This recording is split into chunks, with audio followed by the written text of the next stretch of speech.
Hello friends, मैं हूं आनंद। So friends, आपने टाइम ट्रैवलिंग के किस्से बहुत सुने होंगे, बट क्या ये एक्चुअल में एग्जिस्ट करता है या ये सिर्फ एक मिथ है?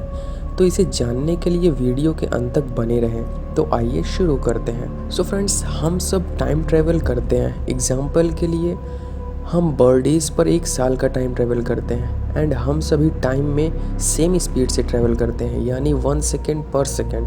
बट जब हम एक्चुअल टाइम ट्रैवल की बात करते हैं तो हम 1 सेकेंड पर सेकेंड से फास्ट ट्रैवल करने के बारे में सोचते हैं, जैसा कि आपने मूवीज या बुक्स में देखी होगी। तो क्या ये एक्चुअल में पॉसिबल हो सकता है? साइंस कहती है यस। तो आइए जानते हैं कि ये कैसे संभव है। More than 100 years ago famous scientist Albert Einstein एक आइडिया के साथ आए कि टाइम एक्चुअल में कैसे काम करता है। उन्होंने अपने थियरी ऑफ रिलेटिविटी दी।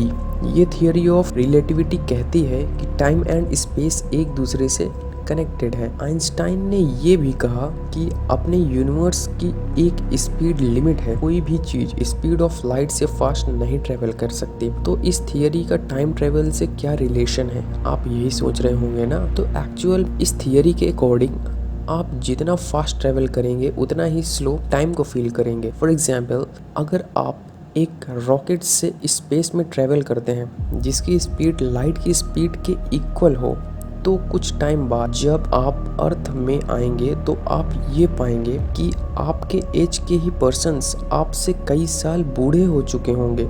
ये इसलिए क्योंकि आप स्पीड ऑफ लाइट से चल रहे थे, तो आपके लिए टाइम बहुत स्लो हो गया था और उतना ही फास्ट आपके रिस्पेक्ट में अर्थ के पर्सन्स के लिए फास्ट हो गया था, जिससे वे बूढ़े हो चुके हैं। इस प्रोसेस को हम टाइम डिलेशन भी बोलते हैं। अब मैं आपको एक बहुत ही इंटरेस्टिंग फैक्ट्स बताने वाला हूँ। ये बात है नवंबर 2000 की। जॉन टिटर एक शख्स जिसने ये दावा किया था कि वो 2036 से आया है, उसने एक इंटरनेट डिस्कशन फोरम में पोस्ट शेयर की थी जिसमें ये लिखा था, हेलो दोस्तों, मैं एक टाइम ट्रेवलर यानी समय यात्री हूँ और मैं साल 2036 से आया हूँ। साल 1975 में गया था एक IBM 5100 कंप्यूटर लेने, क्योंकि साल 2036 में हमारी टीम को उसकी जरूरत थी। और 1975 से 2036 वापस जाते समय मैं बीच में साल 2000 में रुक गया हूँ, क्योंकि मुझे देखना है कि पास्ट कैसा था और Y2K नाम की एक कंप्यूटर प्रॉब्लम को भी मुझे देखना था। तो लोगों ने कहा, हम इसे कैसे सच माने, इसका कोई प्रूफ है? फिर जो हुआ उसने सबके होश ही उड़ा दिए। जॉन टिटर ने टाइम मशीन की एक्चुअल फोटो शेयर कर दी जिससे वो पास्ट में आया था।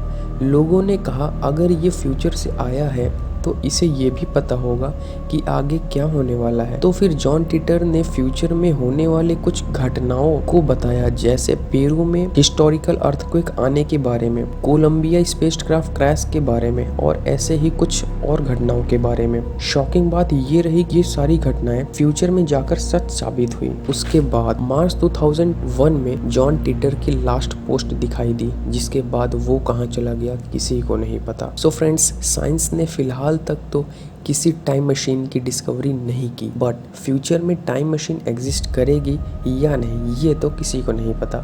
सो फ्रेंड्स, अगर आपको टाइम मशीन में ट्रैवल करने का मौका मिले तो आप पास्ट या फ्यूचर के किस मोमेंट को देखना चाहेंगे, कमेंट करके जरूर बताएं। और ऐसे ही रोचक फैक्ट्स जानने के लिए हमारे चैनल AWD फैक्ट्स को जरूर सब्सक्राइब करें। Thank you and stay tuned.